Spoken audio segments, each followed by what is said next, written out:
This was back in 2009 out in Salt Lake City. Joey Tucker was killed by a Salt Lake City police officer, was Louis Law Jones. Oh, just a very likable character in this whole thing. It's not like a murky, weird thing. It's a very clear cut, as you'll come to find, I think, once we get into all the details.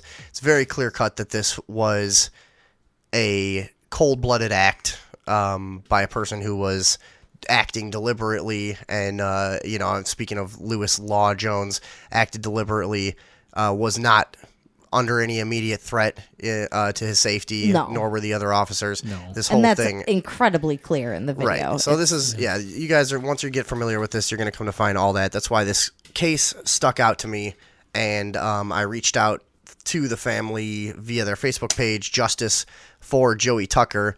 Go find that on Facebook, give it a like, and show them just a tiny bit of support. I reached out to them, got a response back from Joey's sister, Melinda, who is on the line now, so we might as well just bring her on and get into the whole thing, huh? Melinda, are you there? Yeah, I'm here. So thanks for being on, and, I appreciate you being willing to kind of go over all this stuff, which I'm sure can't be easy, but, we've got to get this story out, because as I was saying earlier when we were talking, the only way these things tend to get handled properly by the legal system is when there's a giant outcry from the public. That's pretty much our only option. Yeah, it's the only hope. Although there's a new DA in town and all of that. So we'll get into all that. But first of all, I just wanted to ask, it's been a few years and everything. Does this ever does the reality ever settle in, and you kind of just start grinding away at your fight right now, or is this all still kind of surreal for you? It's still really surreal. It feels like we're just living a nightmare. We kind of, I expect to see him, at family events or any minute to walk through the door, or we'll go to say something like, oh, I got to show Joey. Oh, wait a minute. I can't tell him. Or, my daughter graduated from high school. We got to tell Grandma and Grandpa and Joe. Oh, we can't. So it never sinks in. It doesn't seem like it happened. It feels like it happened to somebody else.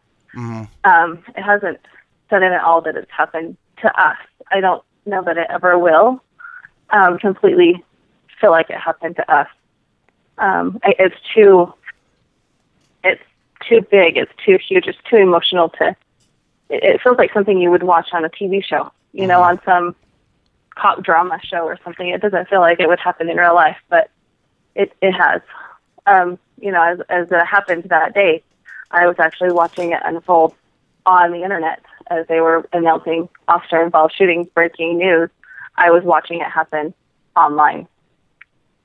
Oh my God. Which is, that's about as horrific of a feeling as you can imagine. And so as you guys are going along, trying to cope with this, and there was a lawsuit settlement at one point, and there's been a lot of steps in this. As you've gone along and tried to heal, recently there's been a big thorn in your side again from the officer. I don't know what I was going for. A big wrench in the gears, I guess, in your healing process, was that the cop that shot Joey actually showed up on your Facebook page commenting and trying to justify what he did. That must have been completely unbelievable to you guys.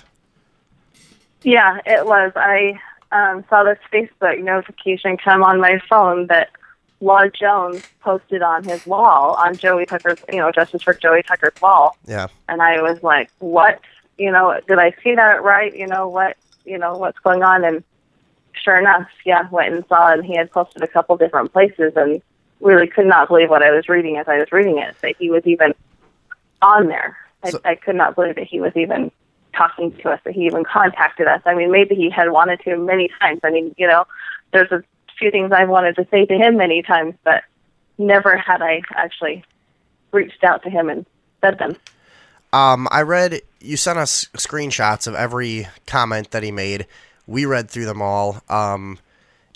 the guy is absolutely detached, as many police officers unfortunately are. He's completely detached from reality.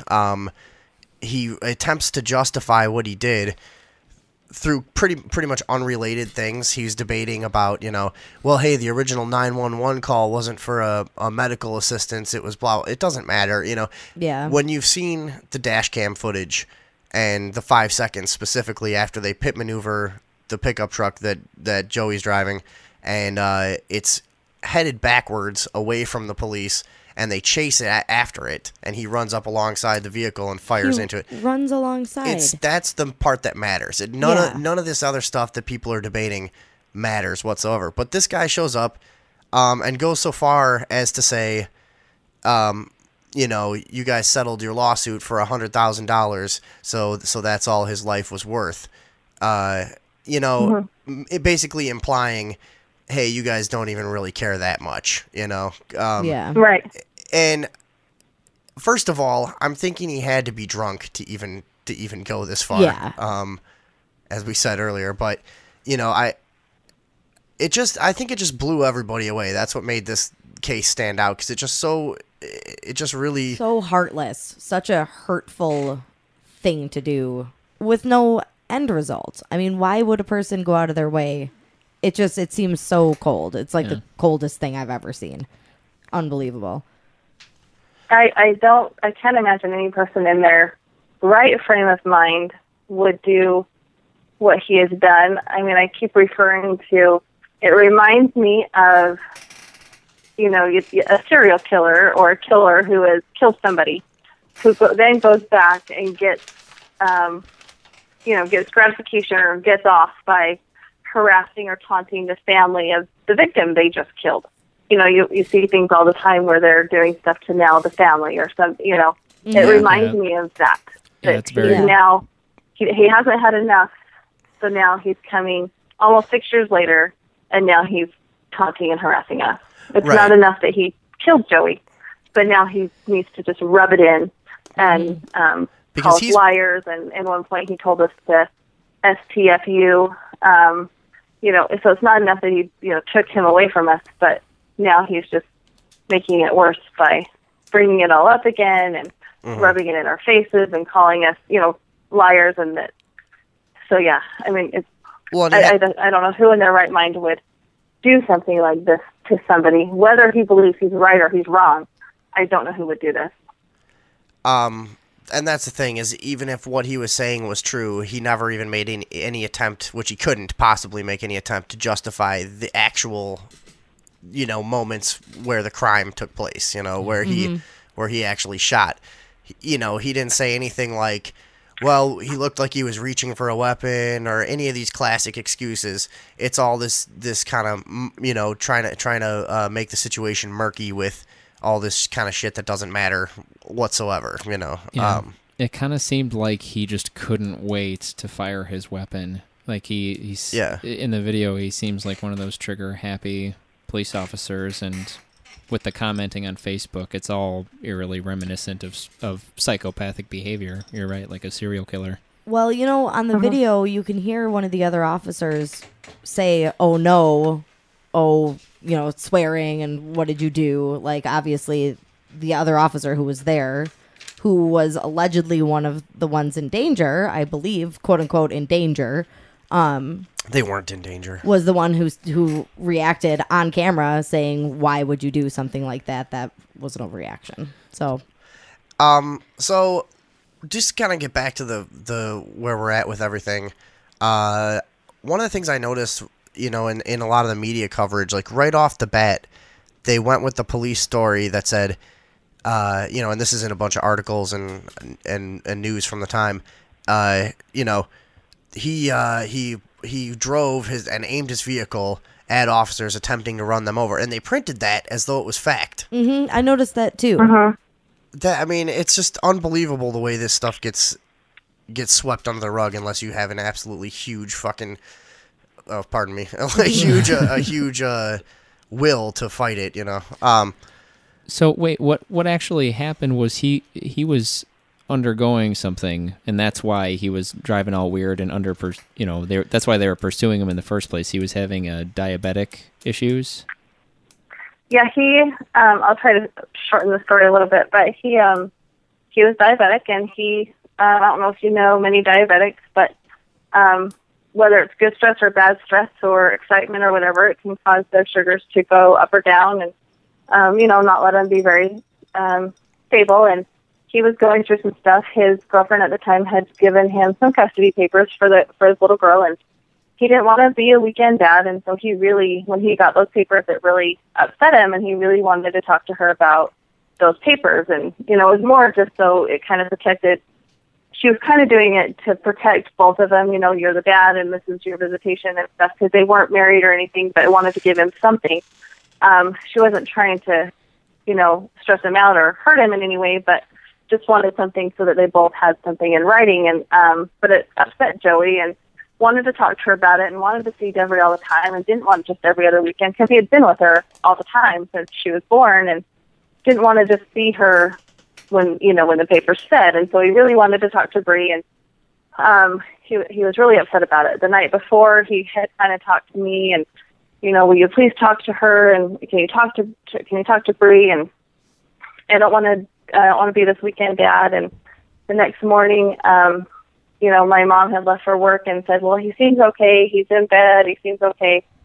Well, about 9:30 that morning, it was a Thursday, 9:30, I get a phone call from him, and I can't hardly understand anything he's saying. It sounds like he sounded like a person who had had a stroke, is kind of how I can best relate the two. He was really mumbled and jarbled, and he had said that he had hit a couple cars, and I said, you better turn around right now and go home. You need to go home. You're not well. You need to go home. We'll deal with this later. And he just kept talking, and I didn't understand what he was saying, and he said, I love her. And that's the last time I talked to him. Sorry. Oh, it's okay. Take a moment, of course, if you need. And so I've talked to people while they're in diabetic shock before, and it's such a weird thing. It's almost like someone who's on some kind of really powerful sedative or prescription drug or something. Almost, it's very weird. And they don't make any sense, but they can walk around and do things. It's a very, it's a really kind of dangerous, strange thing. Yeah, I don't know that he really knew what all was going on that day. And as soon as I had talked to him and he hung up, I called my mom and dad immediately and said, Joey's in trouble. He's got to go to the hospital. This is what he sounded like. He needs to go. So my mom and dad left work, and I said he was headed to Bree's work, and so they left to go head to her work so that we could try to get him to the hospital. In the meantime, they had called, 911. We need some paramedics to help get him to the hospital. He needs, his insulin, fixed. His sugar, something's wrong. We need to get him to the hospital. Yeah. The Christmas just before this, he was actually in the hospital for ketoacidosis and pancreatitis with his diabetes, and so he'd always kind of struggled with his diabetes anyway, and so they knew they had to get there, and she was calling 911, and my dad was calling 911, and everybody was trying to get all these people to kind of help him, and he kind of had this mission that he was trying to do, but he really didn't. I really don't think he knew exactly what was going on in the whole picture, and what everybody was trying to help him, and they were there just for him. And at one point, everybody he's at was it his wife or his girlfriend, right? His girlfriend. So he's at his girlfriend's place where she works or wherever that is, and the police and paramedics were there, and he didn't want to go with the paramedics, and he hadn't really done anything illegal, right? So they let him go again. Yeah. And now this is when he gets onto the highway, I think. Yeah, and they said we're just going to kind of follow him, make sure he doesn't hit anybody else, because he had that a fender bender, and he had scraped a car, and so they were just going to follow him, make sure that he was safe and everybody was safe. They were just going to make sure everything was okay. And then he'd kind of circle around and come back, and then he'd get on a highway, and a couple of the original Salt Lake City officers said, we can't follow him on a highway. It's not our jurisdiction. The Highway Patrol has to do that. And so Highway Patrol would join in and kind of follow him. The officer that actually killed him, was off duty and somehow ended up joining in this pursuit at one point or another. He was not at the original scene, at Bree's work. Okay. So I don't know if he didn't, bother to find out what was going on or didn't care to listen to what the whole story was or the background of things. When he comments on the Facebook, he says, I tried to plead with him and talk to him. Well, he wasn't there at the original, when it all started. And it wasn't his jurisdiction. It was Highway Patrol, and they had it under control. They were following him. They did the pit maneuver. It was their So basically, jurisdiction. He never should have. The police all understood the situation. You made it clear. You made it clear to them that he's having he's got a medical condition that's causing him to act this way. And I read in the lawsuit that that he was actually going significantly under the speed limit, and the Highway Patrol was just watching him.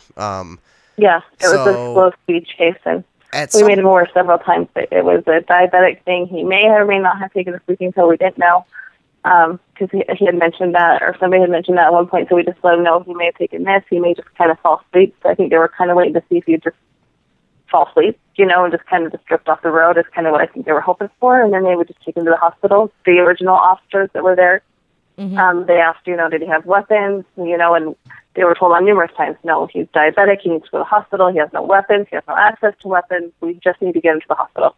They were told on several occasions that was what was going on. And at some point, and I couldn't really figure out why they made the decision to pull the pit maneuver and try to take him off the road. So I guess they tried that a couple times, and the second or third time it worked, and that spun him out, and that is when Law Jones, as he was known on Facebook, jumped out and fired for really no reason at all. There's nothing. I mean, this is what stuck out about this case to me. Yeah. There's just no possible justification. I mean, he chases after him. The car even looks as though it might even be disabled at that point, and he's just idling backwards, and he had actually, it came out later when the tow truck finally took the truck away, that they found the transmission was in reverse. It was in reverse. So he had shifted into reverse to get away from them, and they claimed he came right at us. Anyone can see from the video clearly how shown on the video. Yeah. Absolutely. I don't see how that could possibly be up for interpretation at all. I think they did try one pit maneuver on a smaller road, and that one didn't work. And then they did the one on I-80, and I think they did it when they did because there wasn't traffic ahead of them, and they had had all the other traffic behind them, and they didn't want them getting any further out on I-80 where it would have been kind of out of the county and out of the area. I think they were trying to consume it more in towards our county line. I think is when they finally decided to do where they did it. Backing up a little bit, at one point, it talks about it in the lawsuit, but Jones was behind Joey at the freeway. It kind of is like a kind of a little highway, and then it goes into like the main freeway of I-80, but it's called 201, and off of 201 is Kennecott Copper Mine, and it's their big building, but there's like this little road or their little entranceway that you can turn down, and there's like a gate. But Joey turned in there, and Jones was behind him, sitting behind him, did not have his lights on, did not have his sirens on, did not get out of the vehicle, nothing, just sat there. And so it goes on for several minutes, and finally Joey kind of lifts his arms like, okay, what do you need? Can I help you with something? Or, do you need something from me? And Joey did a U-turn and then went down that little road where they did that first pit maneuver and left. But Jones never, tried to help him or talk to him or, had any lights on, so Joey didn't know that he was, there to do whatever. And, he's like, okay, do you need anything or not? Or put his hands up like, why are you following me? Yeah. And left, when he didn't get out of his car, have his sirens on or his lights on to indicate they were needing him for some reason or whatever, then he just left again. But I don't know. Wow, very strange. It's very strange. The whole thing is it doesn't make sense. You know, the way he jumped out of that car so fast and was running towards the truck shooting. He, in some of the discovery paperwork, it said that Jones thought the other two officers were in danger, that Joey was going to run into them. And one of those cops that he is referring to is Lisa Pascaldo, and she kind of, in the one video, pats him on the shoulder, kind of like, "Are you okay?" If you watch the video, see her patting him on the shoulder. Right. You don't see her come into the video until Joey's already been shot. She doesn't come near the truck until he's already gone. So Right. I don't know why Jones would say how she could possibly be in danger. Yeah. No, the whole thing is ridiculous. It's just completely ridiculous. There was no like de-escalation tactic or communication or. Well, that's the thing. They escalated the situation. They could have easily sat back 20, 30 yards and tried to figure out, hey, will he come out of the car? What's he going to do? Are we going to continue chasing him? What the hell's the deal here? You know what I mean? It's like they had a lot of options other than running up to the window and shooting him. It's just another interesting thing is this isn't in any of the paperwork, that Joey's truck didn't have air conditioning. It was August. It's hot here in Utah in August. His windows would have been rolled down. And why didn't they taser him through the window? I don't know. Jones ran up and got that close anyway. I mean, if you really... And Joey was sitting there with his hands on the steering wheel. It mentions that in the lawsuit. Why didn't they just taser him? Yeah, even tasering him would have been too much. It's just like, there's so many non-violent approaches that could have been. But there are also so many non-lethal approaches if they had to use force. I understand the point. It's just, I just want to illustrate how ridiculous it really is. So if you haven't seen the dash cam video, check it out. I'll try to put it in this video somewhere. I'll maybe put it before or after this on YouTube. I'll put a link up for people who are listening live. So anyways, at that point, you guys, you find out, you deal with it obviously as best you can, and you settle in a lawsuit, and we talked about that and stuff. But no criminal charges were ever brought against this guy Jones, and he kept his job for a while, right? Yes, he did. No criminal charges. The DA at the time, she did not, in her entire career, she did not find one case justified with officer-involved shooting. Right.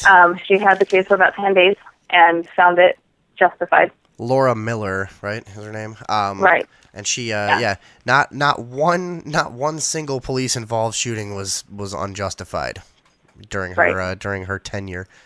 So then, the new guy comes to town, and you mentioned you actually voted for him and got real optimistic about this guy. Andrea, what's his name? Sim Gill. Sim Gill, yeah. And you've kind of gotten in touch with him as well as the chief of police and stuff. And from what you told me, you haven't really gotten any definitive answers as to whether they might be willing to prosecute this guy or what. Yeah, I've talked to them a little, about Joey's story. I've met with the chief once, and he pretty much sticks by, the decisions that were made. And then I've met with Sim too, and he basically said that he, would not overturn a previous DA's decision. Maybe there was new evidence. I don't know, but that's what drives me completely. He would have to, kind of look at the case again, but without having reason to kind of have a case reopened. Then there'd be no reason to overturn a previous DA's decision. He wasn't in the office. He wasn't in office at the time, so he couldn't really overturn her for no reason. He can open her case for no reason. Does that make sense? No. So have you? Not really. That's the problem with all this. None of this makes any sense. It seems like a bunch of circling of the wagons to protect their own. And that's really what this sounds like. And this new guy, I looked into him a little bit. Andrea, you go ahead with what you were going to ask, but he doesn't seem to be a lot. He seems to be a guy who's mastered, kind of what to say and how to act and how to look. but politician. Yeah, but I don't necessarily buy it. But what were you going to ask? I was wondering, did you talk to him before Law Jones started posting on the Facebook page or after? Because that's some pretty compelling behavior for somebody who actually is innocent. I talked to him before. My parents had met with him probably a year and a half or so ago, and then I met with him with my parents once later on last year and a couple of times actually this year. And in fact, when Jones posted the first time last week, I sent him a Facebook message because him and I will kind of communicate every so often on Facebook. And I said, we need to talk. Jones just messaged on Joey's Facebook page, and he said, okay. And then I called his office the next day and talked to his secretary and said, you know, Officer Jones is messaging us on Joey's Facebook page. He said some really hurtful things, some intimidating things. You know, we're kind of, you know, at this time we're also kind of scared. Do we need to get a restraining order? Do we need, you know, what steps do we need to take to protect ourselves? We don't know who he knows or what connections he has. I know, you know, he must have a lot of friends still here on the police force, and so I was asking several questions like that. You know, what do we need to do? And well, and he has he has a documented history of abusing his privileges for his personal life.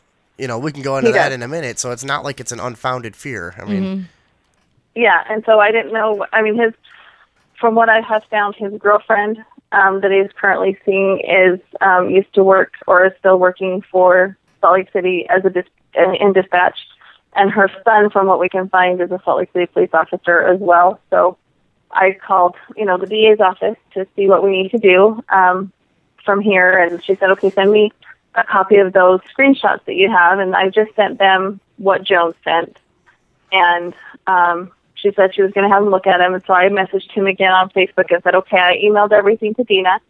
Are we going to need to make an appointment? And he said, you know, we are going to need to make an appointment. And I said, well, I sent everything to Dina. Do you want to review those first? He said, yeah, and that's all I've heard. Said the same thing to Burbank's office, called Chief Burbank's office, talked to his secretary, and said, this is what happened. He contacted us, and she said, okay, send me everything he sent you. I need to talk to the chief about this. I know he's not going to be happy about this because it's going to make our department look bad. I will get back in touch with you after I talk to him. I'll be back in touch with you within a couple of days. I haven't heard from either office yet. I have emailed Sim's office again Monday to see if, you know, Sim had a chance to review it all. I know they have several cases going on, but I wanted to see if he had a chance to look at them and what we do from here. I wanted to kind of see what they thought before I, you know, took other action or talked to other people. But, you know, we are kind of afraid of what he might do. Is he going to retaliate? I mean, obviously, you know, years ago in the 90s, a girl that he was having an affair with broke up with him, and he saw a car out in front of her house and ran the plates using his police resources, and saw she was seeing some other guy, or some other guy was at her house, and he was going to run his patrol car through her house. Yeah. And so, yeah, we are kind of a little nervous about what he may try to do to us. He's not even an officer now. Last we heard, he's in Florida still, but who does he know here? And you know, we've gone to some meetings with Burbank and Tim Gill. They've had some community meetings on police force, excessive force, and police misconduct, things like that. And at one of the meetings, Lisa Pascaldo was at one of them. And when I had mentioned who I was and whose sister I was, she left the building and went home. And again, but I don't know she was one of the other that's officers how on the scene. Jones kind of found us. Yeah. But so she's thinking that that lady hears her talking about it at the meeting, and then goes and tells Law Jones. She's also Law Chief Burbank. She's kind of one of his higher ups, like his administrative. You know, she's really high up with him. So she didn't used to be. She's worked her way up since she was part of that officer involved shooting with my brother. But yeah. So I don't know, you know, who he knows here and what he may do. So going back to the new DA, Sim Gill, we were looking into him and came across an article that I think he wrote that is all about this necessary conversation as he puts it, on addressing this, the concerns of the American public about the overreach of law enforcement and the use of deadly force. And, the whole thing is written in typical lawyer fashion. He uses 100 words where he could use 10, and it's all very apologetic language for the state. And especially even this term, the use of deadly force by law enforcement officers, more often than not could be more characterized as just killing, but it's, the whole thing is I understand, like you were saying, you're optimistic about the guy being kind of turning over a new leaf for Salt Lake City and maybe applying some accountability to law enforcement. It just seems very flowery and kind of ineffectual. Are you familiar with the article I'm talking about? I think I have seen something about that at these meetings that we go to. He does talk about accountability and transparency and making, it's a whole organization and the way that they think and training and, but that's also what Chief Burbank is out there talking about too, is it needs to be changed and training needs to be done and transparency, accountability, and it's their whole conversation that they have at these meetings and the things that need to happen. Right, and it sounds like basically that's what it's talking about. And, at all these meetings, that's also what they discuss. Yeah, it's just very suspicious to me, and it just reeks of a guy. Yeah, like it's just a very politician thing to do, where the public is getting really sick of this kind of stuff. So, and then he has an opportunity to take action and not just talk about it, and he doesn't. No, that's a great point. I mean, all this stuff that he puts in here. Here's a quote from him. Rather than examining the conduct of a single officer, we must look at the failure of institutional accountability, of which individual officers are a subset. That's just a really needlessly flowery way of saying,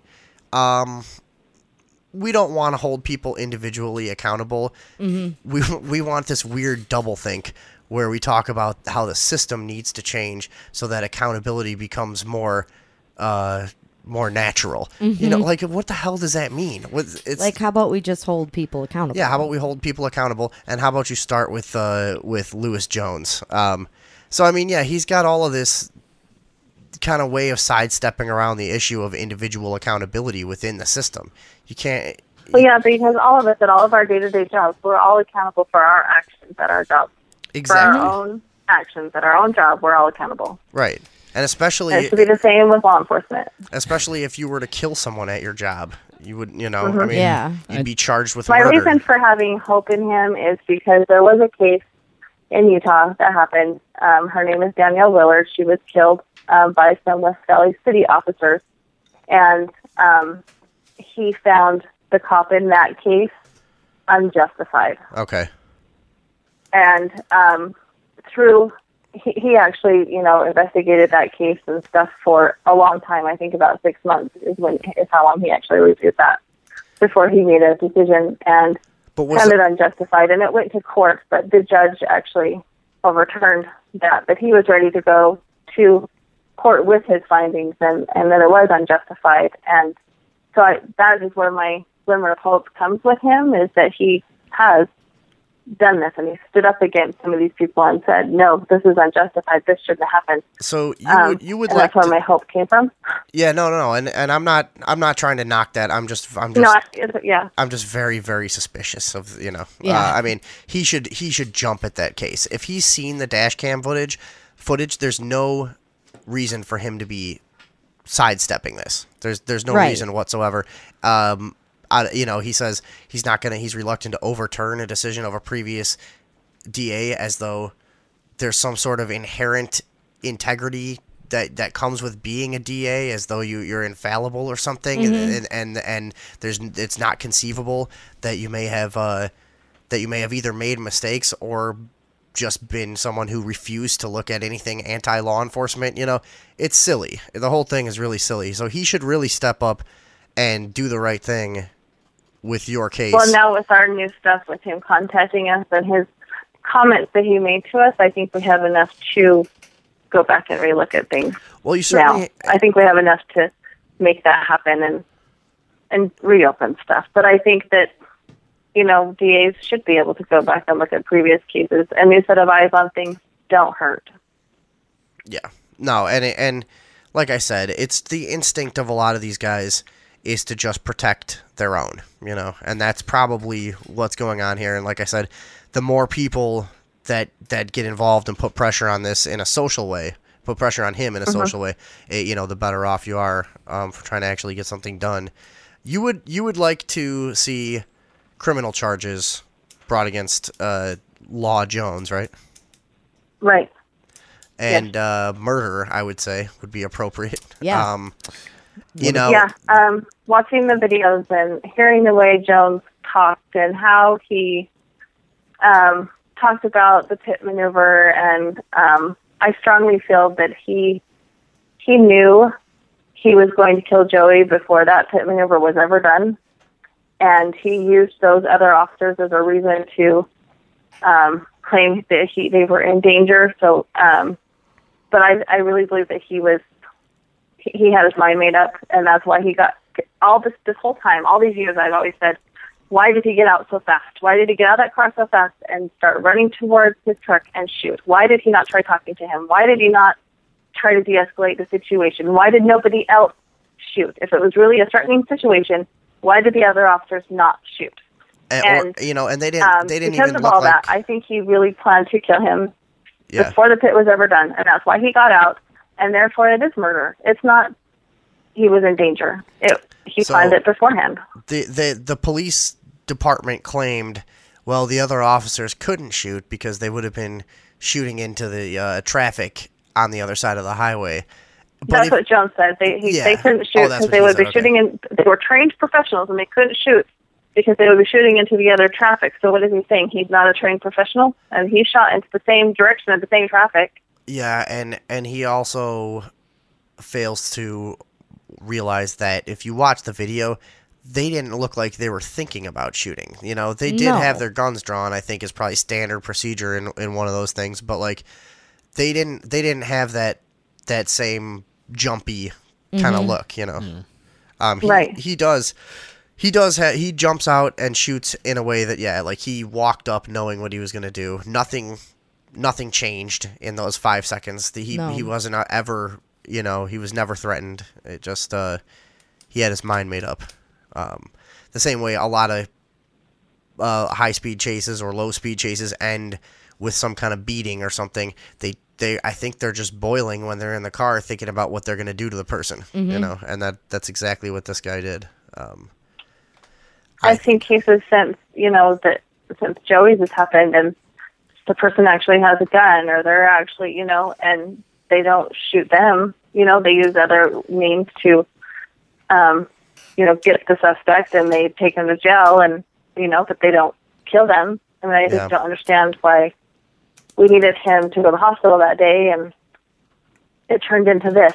Jones mentions in some of those comments about he wasn't a diabetic, he was suicidal. Okay, well, why is that any different? What does it matter? Because he was suicidal or because he needed medical help, which we called for medical help, but why does either one of those And furthermore, he was a diabetic. Yeah, he was diabetic. It's like it's not like he was a diabetic. Right. It's not like he made that up. Yeah. Do you think there's a case against other officers or the department for being accomplices or for covering up, what's clearly a cold-blooded murder? Yeah, because they didn't tell you the truth until you had the dash cam footage. Mm-hmm.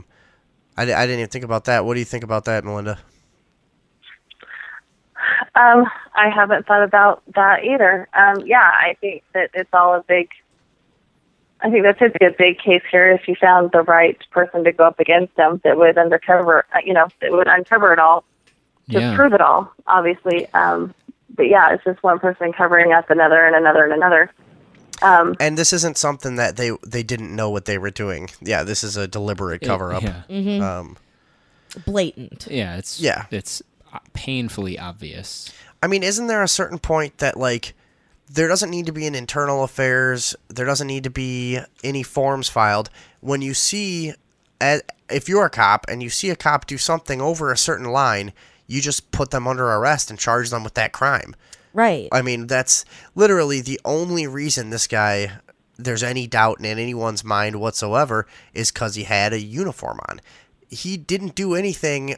He didn't follow procedure. He didn't do any cop stuff Except put on the clothes. He wasn't even on duty. That's what I'm saying. But he wasn't even doing cop stuff. He just did murderer stuff, just plain out. Mm-hmm. You know, he should just be placed under arrest at the scene. Yes. Well, again, he should not have fired his weapon until UHP, Highway Patrol, who it was their jurisdiction. They had control. He should not. Nobody should have fired until they gave the direction. Do you know what I mean? It should have been on kind of their command. They did the pit. They were in control. It was their lead at the time. He shouldn't have just done what he did. I mean, it shouldn't have happened. I just don't understand. You know what I mean? I don't know how to explain myself, but no, he never should have just made his own mind up just to start shooting, because it should never have been his decision to make. It was Highway Patrol's decision to make if it needed to happen at all. Yeah, it would have been theirs. It was their jurisdiction. Okay, so, it was their scene at the time. So that's even more, that's just even more levels of corruption that it took for this guy to not face any charges, because now they have to also say, they should have been speaking up too and said, hey, this guy just jumped out ahead of us and started firing. It's the whole system is to blame for this in a way, as well as the individual cop. Cop. Yeah, I know. Let's stress that. No, I'm not. Yeah. I'm not going down the Sim Gills or whatever Sim Gill apologist road, problem. But yeah, it sounds like you guys have faced an unbelievably frustrating kind of stalemate with all this, and where do you see this going, and what are your plans for the future, just to kind of try to keep snowballing and get public sentiment in your favor, or what? Yeah, I really want to get this out there as much as possible and keep spreading his story. I mean, that's kind of what his page was. Well, his page was originally set up for if you kind of, the link to it is in memory of Joey Tucker, and that's how I set it up at first, was, this is where we're going to go talk to him and share stories and, kind of stuff. But then it kind of became more, this is going to be justice for him, because I wanted changes made. I wanted the DA to go back and look at the case and overturn the previous DA. And because I really believed when he found that other case with Daniel Willard unjustified, I really believed if he really looked at Joey's case and looked at all of the information, he would do the same with Joey's case. I really believed in my heart if he would just look at it, he would overturn it, and he would find him unjustified. And so that's kind of why it turned into my Justice for Joey page. And not only, on Joey's page, I share everybody else's articles too, all these other cases that are going on and rallies that are happening. And so I want to spread the word, but it's also justice for Joey is not just justice for my brother, and changes hopefully that will happen and somebody will come along and help, or the right person, as far as a lawyer will see it or something. But, it's a place to tell his story so that changes, at the very least, if nothing else ever comes out of this and I don't get that cop in prison, which is where, the best possible outcome that could happen is he's in prison. Right. If I don't get that, I want the story out there so that changes can be made for the way that cops handle situations they get called on, whether it's for a medical condition, a mental health condition, a regular call that they get called on. Every call they get called on is different, and they need to know how to approach each and every call with a unique approach, and how to protect not only the person that they're getting called upon, but themselves. But they need the training, and they need the awareness, and they need the education. And so sharing his story is my hope that will happen as well, so that, changes can be made. I mean, I've read before that cops got called on, a mom called on her autistic kid because she couldn't get him under control. Well, they killed him. They shot him. Sure. An autistic kid.